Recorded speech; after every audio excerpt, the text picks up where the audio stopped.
এই যে আপনাদেরকে বলছি, দেশ ও প্রবাসী সকল ভাই বাদার সবাইকে বলছি, আপন আপন যে বলেন, কাকে আপন বলবেন বলেন? আজকাল আপন বলতে কিচ্ছু নাই।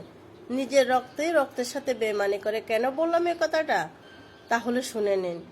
আপনাকে বাঁশ আগায় দিতে, মানে লাঠি আগায় দিতে তারা সহযোগিতা করবে, আগিয়ে দিবে, কিন্তু আপনার লাঠি ধরার মতন অবশেষে কেউই থাকবে না, সবার পিছু পা হয়ে যাবে। তাই বিপদে পড়ার আগে একবার হলো চিন্তা ভাবনা করে দেখবেন আপনার পিছনে কে আছে। হঠাৎ করে আপনি বিপদে পড়লেন, পিছন দিকে তাকিয়ে দেখবেন আপনার পিছনের লোকটাই আপনাকে ছেড়ে চলে গেছে। কাকে আপনি বিশ্বাস করবেন? তাই বিশ্বাস সবাইকে করবেন না, জেনে শুনে বিশ্বাস করবেন, না জেনে কখনো এই ভুল করবেন না। বলা তো যায় না কখন মানুষ পোল্ট্রি নিয়ে এনে বড় বাসটা দিয়ে দেয়।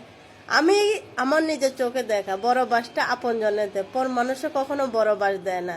তাই আপন জনের থেকে দূরে থাকবেন, আর সরল সোজা কখনো চলবেন না। কেন জানেন? আপনার সরলতা নিয়ে তারা আপনাকে গরল খাওয়াবে, বুঝছেন? তাহলে এটাই বুঝেন, ঘরের তো সবাই আমার আপন, তাহলে বিষ দিল কে?